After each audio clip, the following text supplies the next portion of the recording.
wabarakatuh. Selamat malam. Kita bertemu kembali di podcast COD, Cerita Orang Dalam.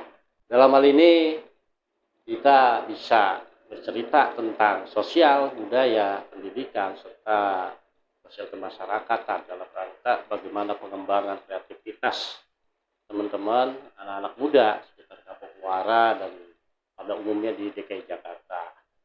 Hal yang berkaitan tentang apa yang kita lakukan, kebaikan-kebaikan ini harus kita lakukan setiap detik, setiap saat. Dalam hal ini saya, Haji Abdul Mufid, akan membawakan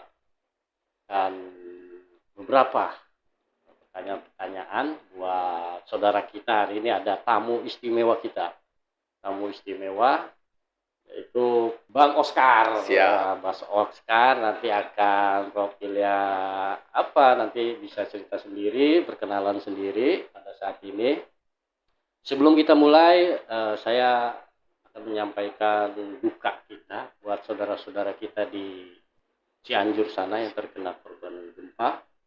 Mudah-mudahan diberikan ketabahan dan cepat dipulihkan stabil seperti semula kegiatan-kegiatan masyarakat sana. Kita selalu berdoa semoga apa yang diharapkan oleh saudara-saudara kita bisa pulih kembali dan diberikan kesehatan.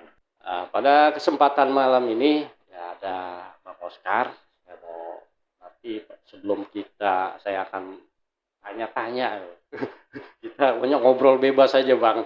Iya. Ya, sebelumnya kita Bang Oscar perkenalan dulu dah. Ada pepatah mengatakan tak kenal maka tak sayang. Ya. Betul. Pada dasarnya kita sama. Saya juga sama-sama keturunan dari abang. Ya, cuman saya keturunan dari yang hitamnya dulu, Bang. Nah, ini tetangga kita juga. Ya, terima kasih Bang Uce. Perkenalkan, nama saya Gumulya Oscar. Sebelumnya, Assalamualaikum warahmatullahi wabarakatuh. Waalaikumsalam. Salam sejahtera buat kita semua. Puji syukur kita bisa berkumpul malam hari ini di podcast Bang Uce ini. Cerita Orang Dalam. Saya sendiri namanya lama lengkap Gumulya Oscar. Sehari-hari kami pengusaha, tinggal di kampung-kampung Muara juga. Kami bertetangga. Jadi asik-asik aja. Jadi nggak usah terlalu kaku ya Bang ya. Iya. Jadi kita cerita, ngobrol apa adanya, apa pengalaman, kita ngobrol tentang lingkungan kita, kampung kita. Yang seru-seru lah Bang. Ya. Saya kira begitu. Kegiatan sehari-harinya apa? Saya ini kalau di dunia bisnis ya, saya ini statusnya masih tetap pengusaha. Jadi sejak kecil belum pernah, sejak lulus kuliah tuh belum pernah kerja. Jadi memang banting tulang terus nih ceritanya nih. Jadi, makanya mungkin agak lentur nih Bang. Kalau kata orang Betawi ini pengangguran sukses. Pengangguran bisa sukses gitu. Begitu ya. Ya luar biasa. Begitu kira-kira Bang. Jadi pengusaha statusnya. Ya, bagi-bagi ilmu lah ya. Bagaimana bagi-bagi ilmu. Seneng bisa bagi-bagi. Asli mana keturunan? Saya lahir di Pematang Siantar di Sumatera Utara. Itu kota kecil terdekat ke Danau Toba. Jadi kita kalau dari Medan, kalau mendarat di zaman dulu Polonia, sekarang Kuala Namu. Kalau mau ke Danau Toba, tetap harus lewatin Siantar. Oh iya. Jadi kampung itu kampung indah, sejuk, kaki pegunungan, santai, kota kecil, makanannya enak-enak. Tapi sayangnya sekarang ini tol Trans Sumatera tidak lewatin. Jadi kita kalah jadinya, kalah sedikit dengan kota-kota lain di sekitarnya. Ya. Karena tidak dilewatin. Saya juga udah pernah sono, cuman belum sampai Danau Toba. Oh, iya. Main-main Bang, ya, itu seru, bagus sekali. Jadi kalau orang cerita ini dulu, kalau Danau Toba itu Swiss Pan Sumatera. Iya. Cakep luar biasa. Udah luar biasa ya, Indonesia itu. Iya. Jadi ada beberapa hal kalau dilihat peta daerah Kampung Muara itu ada. Bisa ya, kemarin dulu itu belum ada yang namanya Pantai Indah Kapuk.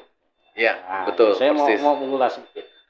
Jadi saat ini ada Pantai Indah Kapuk. Antara Pantai Indah Kapuk masih satu kelurahan dengan Kampung Muara. Betul. Masih Kampung Muara ada beberapa. Ini kalau dulu saya lihat ada beberapa orang mengatakan ada batas sekat antara orang kelas elit dengan kelas di bawah elit, antara pinggiran kan gitu lah. Jadi kita yang terpinggiran dengan kelas elit. Ini ya namanya Kapuk Muara, ada salah satu yang kelas elit itu Pantai Indah Kapuk. Pantai Indah, kalau udah bicara Pantai Indah Kapuk, kita udah nggak tahu. Nah, ini salah satunya Pak Abang Oscar ini tinggal di sana ya, Iya, di sana. Kelihatanlah sosial masyarakatnya nanti akan bercerita. Tapi saya ingat pesan Gus Dur. Pesan Gus Dur dia mengatakan tidak penting apapun agama atau sukunya. Kalau kamu bisa melakukan sesuatu yang baik untuk semua orang, orang tidak pernah tanya apa agamamu. Persis, Nah, persis. itu yang Ya. saya contoh dari kata-kata Gus Dur. Makanya saya bagaimana hari ini kita bicara masalah toleransi dan pluralisme. Betul. Bagaimana toleransi antara kalau dibilang orang paling sulit dengan paling elit. Iya, iya.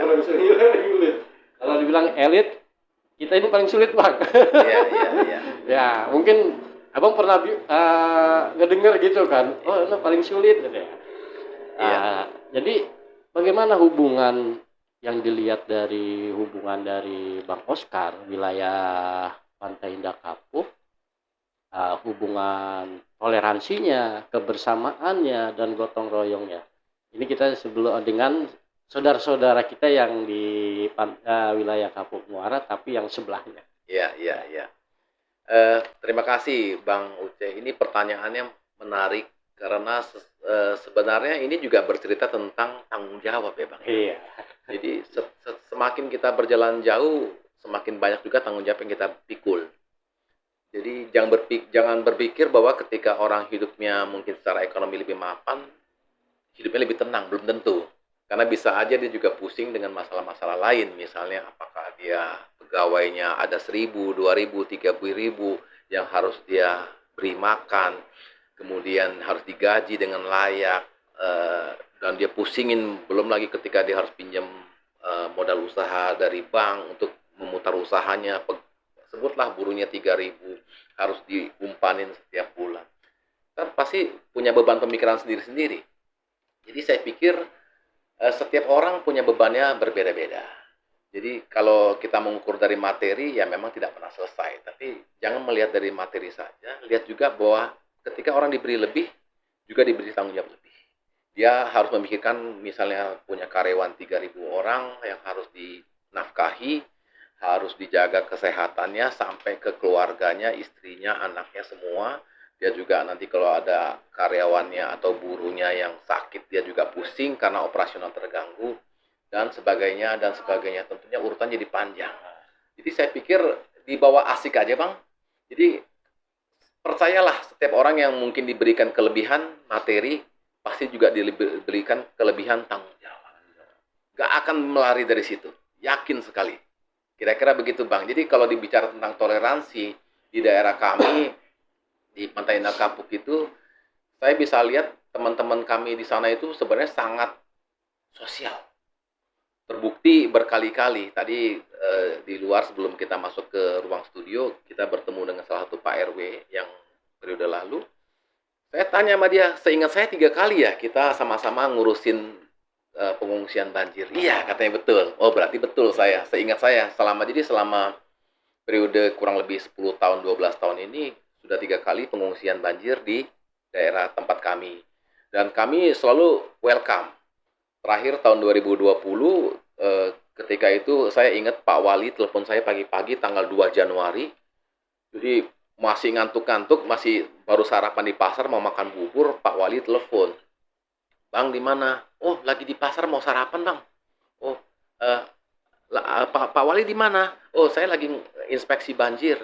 Ayo mampir Pak Wali, sekalian sarapan. Datanglah beliau. Nah, dari sana cerita bahwa butuh pengungsian untuk korban banjir di Kapuk Muara. Langsung itu jam 10 beliau meninggalkan tempat, jam 4 sore pengungsian sudah jadi. Lengkap dengan dapur umum, dan saya ingat itu kurang lebih 5-6 hari. Wah, luar biasa respon masyarakat yang menyumbang. Kemudian datang juga beberapa organ-organ lain yang membuka dapur umum dan perawatan kesehatan. Jadi saya pikir kembali setiap orang ketika diberikan kelebihan pasti diberikan juga tanggung jawab lebih. Jadi teman-teman meresponi, kami juga terharu. Dalam waktu kurang lebih 5 jam, kami berhasil mengumpulkan uang 70 juta, Bang. Langsung kita belikan macam-macam, kita siapkan dapur umum, bangun tenda, kita koordinasi juga dengan aparat, dengan kepolisian, dengan TNI. Beliau juga hadir menjaga keamanan kami di situ dan memastikan bahwa tidak terjadi kerawanan. Karena kan khawatirnya rumahnya banjir, orang yang ngungsi, malingnya masuk. Nah, itu Kan dia. gitu kan? Jadi kalau dibicara tentang tanggung jawab sosial, saya pikir sangat tinggi. Hanya mungkin yang tadi Abang mungkin sedikit concern, sedikit peduli adalah mungkin menurut saya yang kurang itu kesempatan berinteraksi. Komunikasi. Kesempatan berinteraksi dan komunikasi sangat kurang. Misalnya begini, buatlah, undanglah 1, 2 orang, 3 orang kawan-kawan yang kita kenal sana mulai podcast seperti ini. Nanti kalau ada acara kita undang, datang komunikasi. Karena seumur-umur saya dari kecil, tetangga saya nyampur semua, Bang. Iya, iya. Jadi dulu waktu di kampung di Siantar, seberang rumah saya itu, namanya kampung saya itu kampung Melayu. Jadi semuanya ya orang Melayu, Bang. Tapi nggak ada masalah. Bahkan kami itu dulu tuh nggak tahu kalau ada namanya. Kami cuma tahu kampung kami namanya kampung Melayu. Cuman kalau Melayu itu jenis etnis kami nggak tahu dulu. Waktu kecil nggak tahu. Baru mulai besar baru tahu, oh etnisnya begini. Jadi bayangkan kita waktu kecil demikian polos, demikian lugu, bahkan kita nggak tahu Melayu itu nama etnis. Tapi kita bergaul dengan baik, kita tiap hari sarapan itu, dulu kita yang jualan itu warung jual pulut, Babang tahu pulut? Ya. Ketan. Ketan itu ya. Ya, dikasih kelapa, dikasih pisang goreng. Wah, itu sarapan kami enak sekali, luar biasa, sama kopi hangat. Jadi interaksi kami hampir dikatakan tidak ada masalah. Kemudian ketika kami dewasa pindah ke Jakarta, kami tinggal di Pasar Pelbak, di Jembatan Besi. Depan kami ya sama, Bang.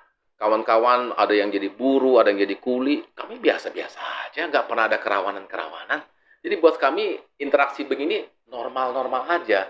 Makanya tadi saya katakan yang kurang itu kesempatan berinteraksi, kesempatan untuk komunikasi.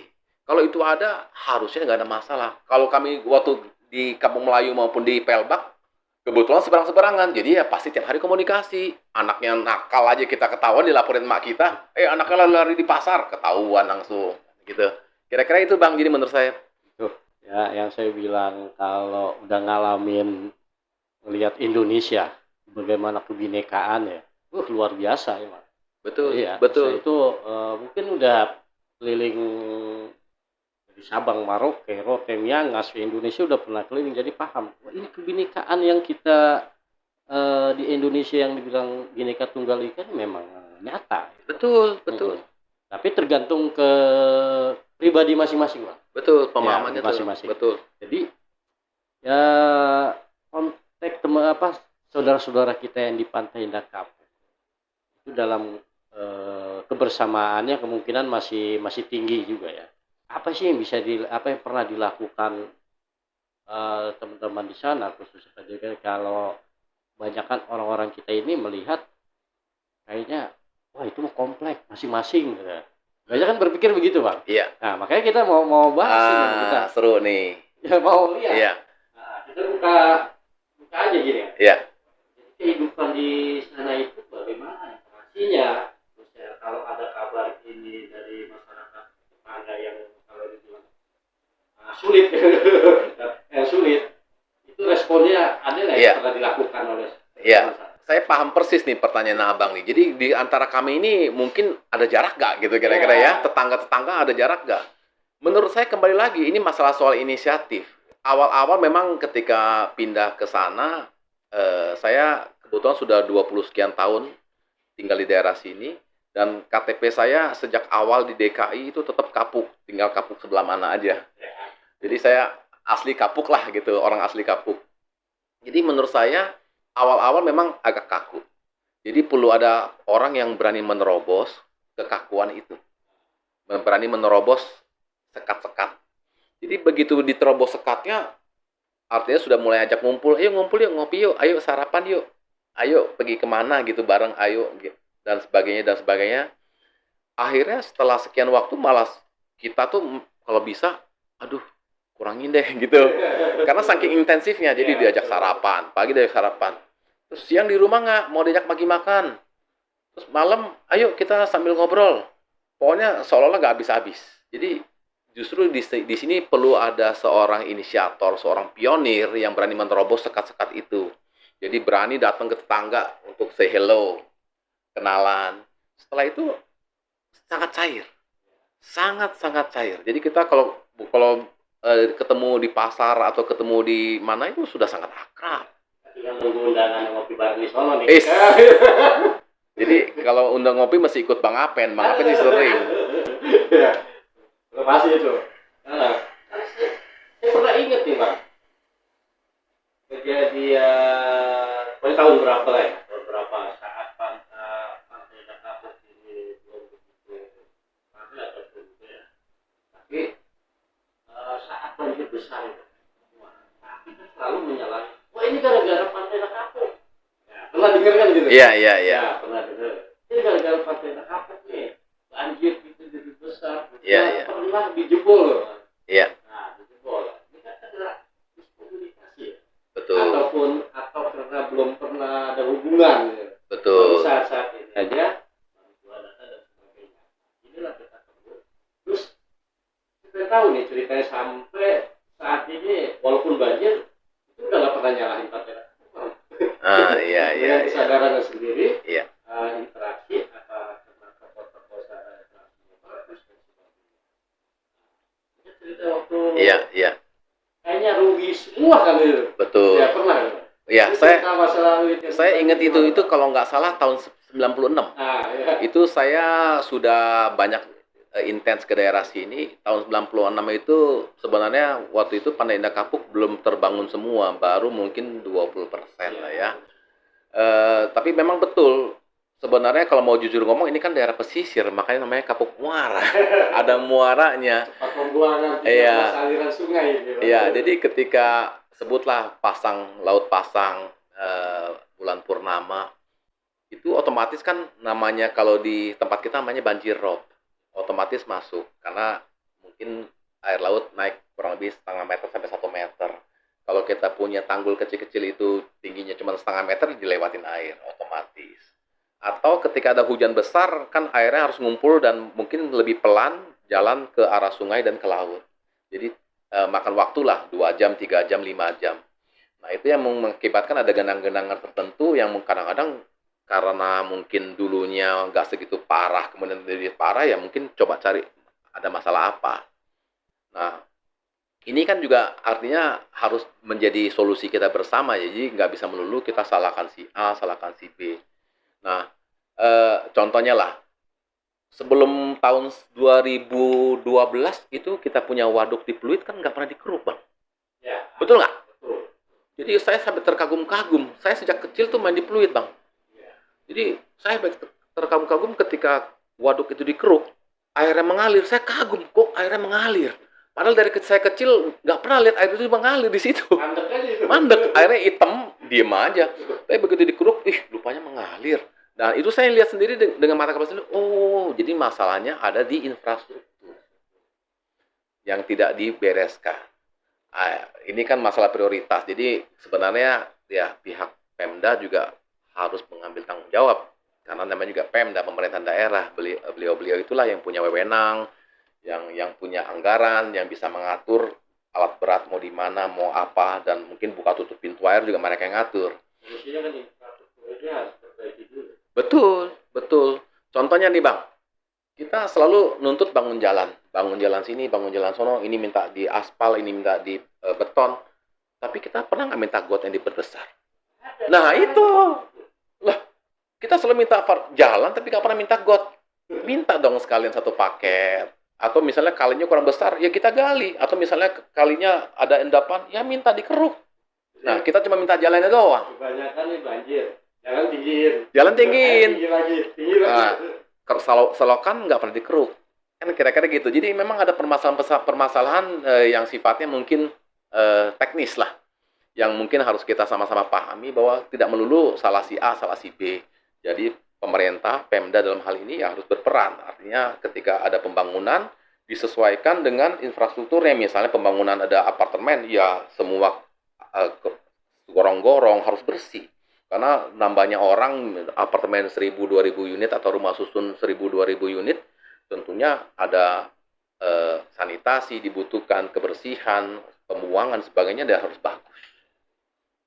Ada yang paling paling saya mau nanya ini, mungkin ada cerita yang paling lucu kali buat Oscar. Saat 98, ya kan? Ya. Ada di sini. Wah ini punya kalau dibilang pribumi, pribumi. Lucu kan apa? Ada nggak cerita lucu di tenda kapuk gitu, Pak? Antara pribumi dengan non pribumi gitu ya. Jadi kan yang sebelum ada pluralisme gitu. Iya, paham. Jadi mungkin pertanyaannya sebenarnya ada kendala apa enggak gitu kan dengan masalah interaksi antara kawan-kawan yang berbeda etnis. Menurut saya nggak ada. Kenapa? Saya bisa buktikan. Abang kalau pagi-pagi main ke pasar Teluk Gong, main ke pasar Muara Karang, main ke pasar Pik, main ke pasar-pasar Duta Emas lah dari sekitar kita ini. Ada masalah nggak interaksi?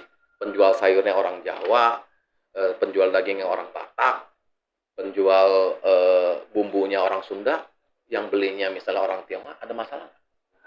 Nggak ada. Jadi artinya apa? Artinya politisasi. Nah, karena kan ketika kita cerita pasar itu kan cerita interaksi sosial yang nyata. Yang dagang misalnya tukang berasnya orang Tionghoa, yang belinya orang Sunda, boleh nggak? Boleh, nggak ada masalah, sah-sah aja. Masalahnya apa? Nggak ada. Jadi ketika kita bicara tentang adanya konflik-konflik etnis, selalu ingat-ingat bahwa siapa yang diuntungkan, siapa yang dirugikan. Jadi ketika ada yang diuntungkan dan ada yang dirugikan, berarti ada namanya kepentingan. Begitu ada kepentingan, siapa yang bermain? Ya biasanya perpolitikan. Jadi kita mulai mungkin harus lebih cerdas, anak-anak Kapuk Muara ini, ke teman-teman Kapuk Muara pendengar podcast ini yang Bang Uce yang keren banget ini, selalu ingat siapa yang diuntungkan, siapa yang dirugikan kalau terjadi konflik. Bang Uce ini kan di sini podcastnya di Rumah Kreasi ini kan sekitar sini juga etnisnya campur ragam. Mungkin bisa 20-30 etnis.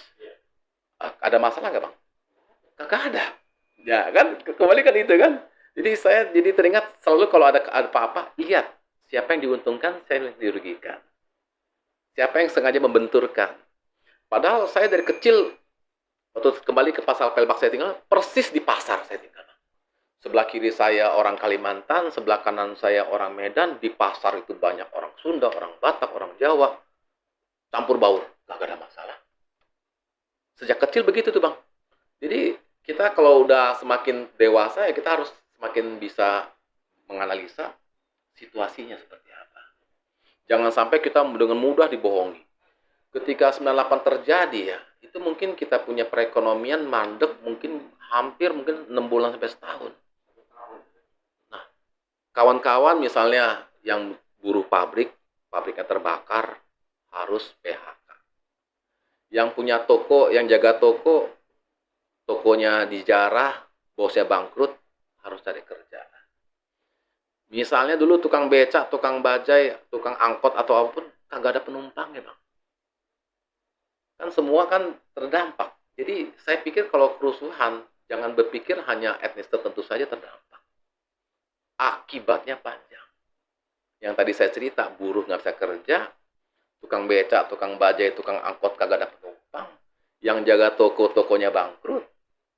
Terus apa mau kita berani bilang nggak terdampak? Terdampak luar biasa itu. Nikmatnya cuma sesaat. Bahkan tidak ada nikmatnya. Itu kan nikmatnya pada saat. Nah, itu kan misalnya orang yang menjarah mungkin ya Bang ya. Tapi apa Abang bisa tidur kalau Abang mengambil hak orang lain? Kalau dulu kan masih bisa terprovokasi, makanya kira-kira saat ini bagaimana persatukan persepsi dengan saudara-saudara kita yang lain kan, silaturahmi, acara-acara diskusi dan sebagainya bedah. Ini kan buat nanti adik-adik kita ke depan ini. Betul, persis. Kalau dulu kita kan udah kenyang kayaknya di bagaimana sih pelajaran pendidikan moral Pancasila. Betul. Kenyang kan gitu. Ya. Mau sekolah kita ada penakaran P4. Iya. Jadi kan moral mengartikan Pancasila dulu yang kita lakukan. Ada kita kader-kader di depan ini yang paham dari ketuaan 5 sila itu berkaitan dengan kemasyarakatan. Itu ada semua. Iya. Ya inilah salah waktu saya sama Bang Oscar. Ini udah salah satu kita mengamalkan Pancasila, Bang. Betul, persis, persis. Ya, bagaimana kita mempererat hubungan silaturahmi, Iya, dan kebinekaan. iya. Dari sinilah kita akan melakukan contoh-contoh dari rumah kreasi.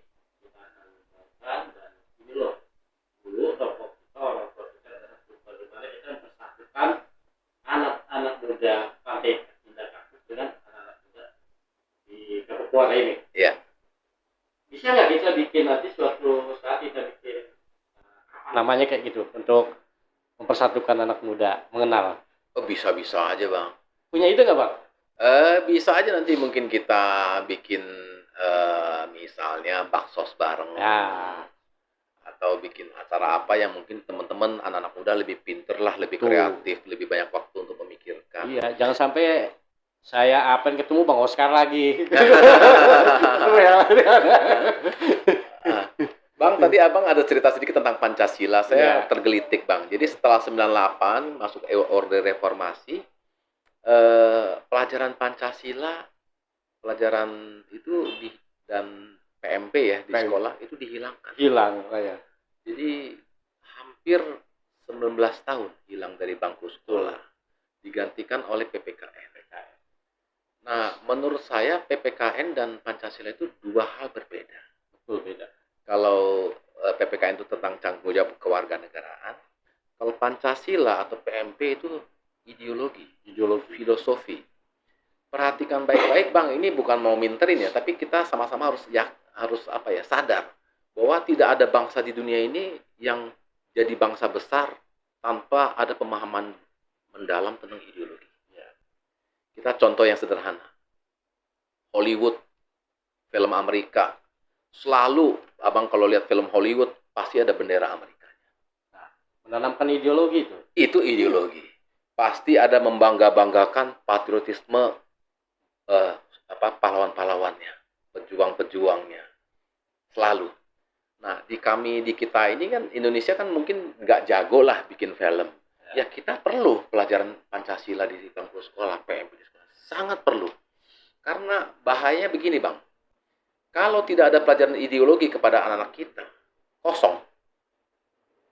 Sedangkan anak-anak itu butuh panduan, butuh suatu panutan, akhirnya akan diisi oleh paham-paham lain.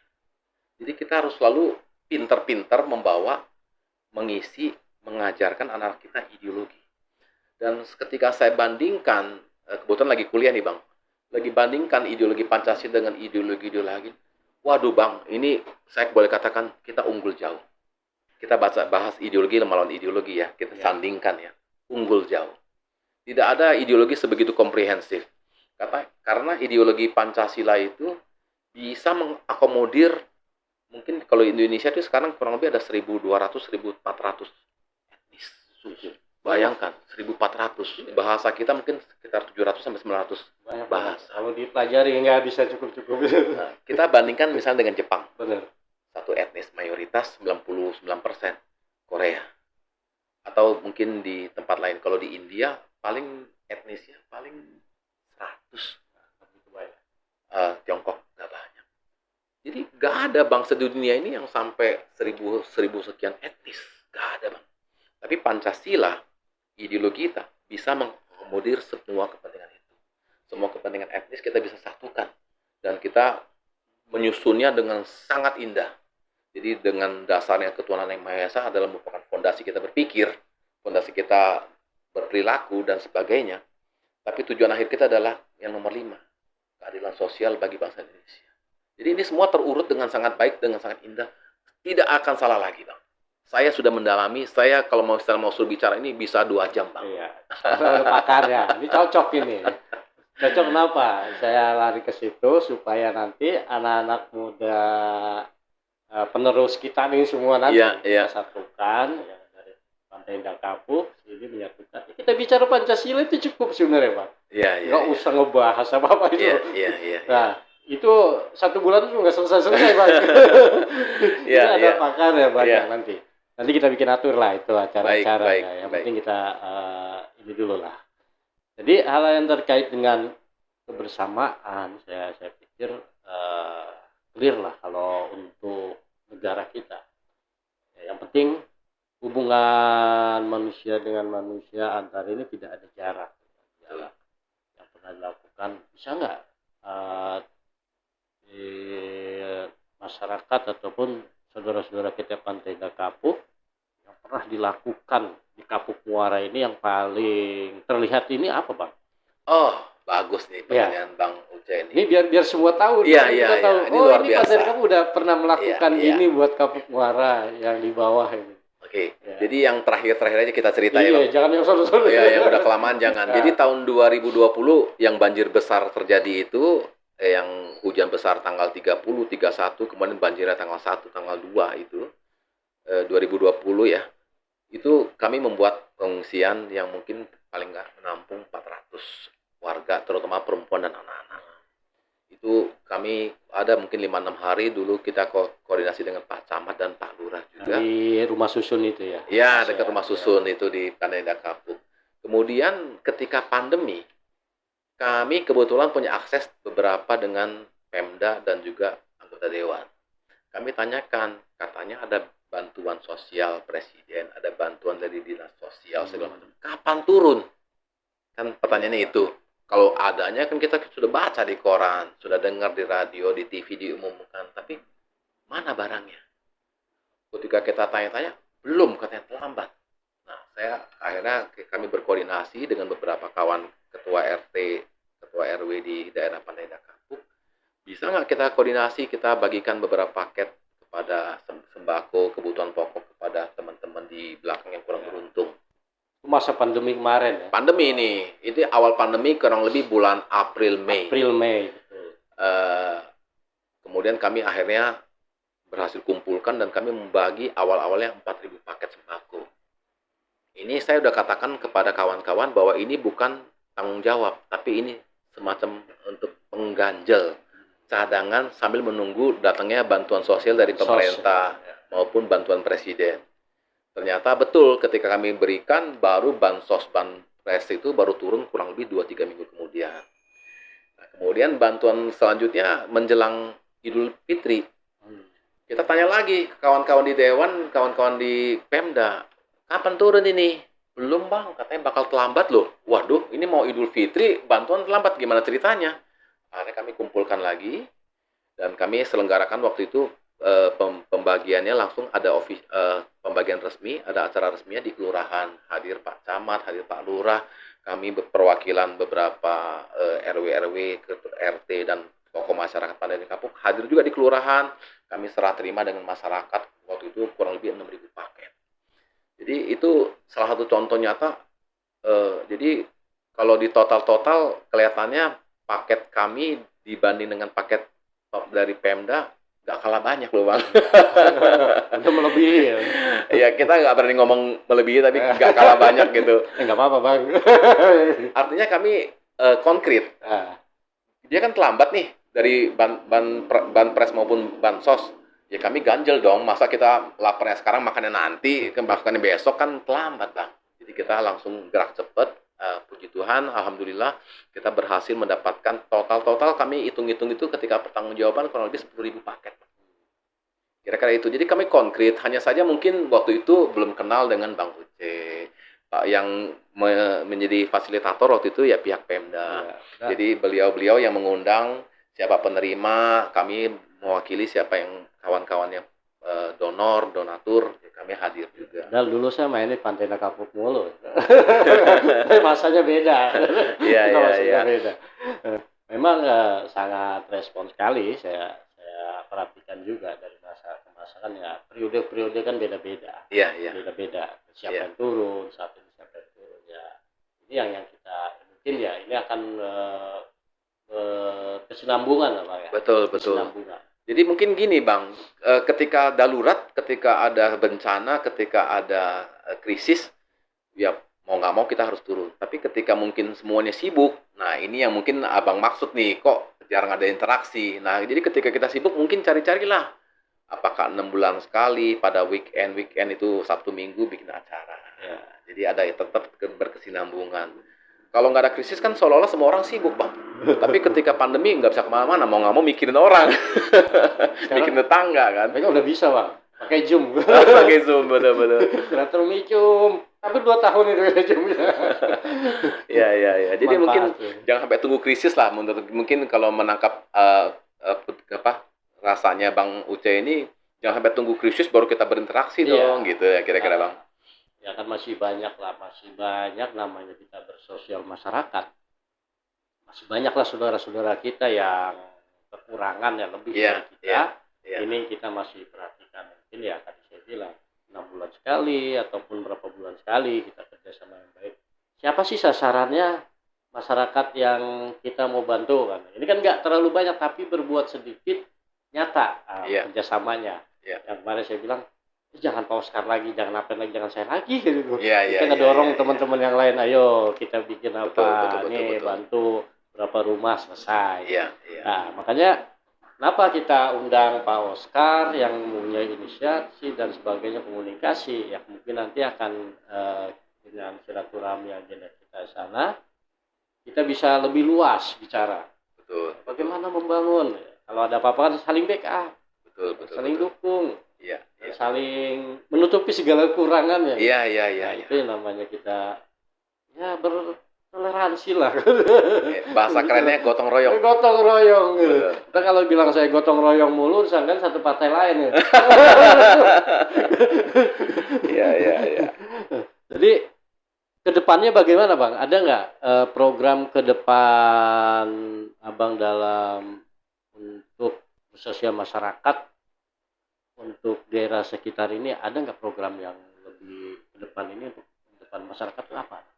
Jadi mungkin nggak mudahnya gini, kalau teman-teman mungkin perlu misalnya lah baru merintis bisnis, mungkin nanti kita bisa carikan kawan-kawan di kawan-kawan kami yang mungkin bisa menjadi semacam mentor, mengajari gimana dagang yang benar, gimana bikin pembukuan keuangan sebagainya. Karena nanti kami bisa carikan kalau memang dibutuhkan seperti itu, atau ada kebutuhan lain, misalnya bagaimana nih mau bikin misalnya lagi musim sekarang kan makanan beku, frozen fruit, karena kan ini kan karena pandemi kan orang kan stok makan lebih banyak, gimana cara buatnya, gimana modalnya. Jadi ada kawan-kawan nanti mungkin bantu hitungkan. Itu bisa ya Bang ya? Bisa. Jadi manajemen kewirausahaan ya begitu bisa. Itu penting juga buat masyarakat. Asal sesuai kebutuhan Bang. Jadi jangan juga dipaksakan kemudian nggak ada masanya. Masanya nggak biasa dagang mau dagang. Iya. Nggak biasa dagang mau dagang gitu maksain. Betul. Jadi apa?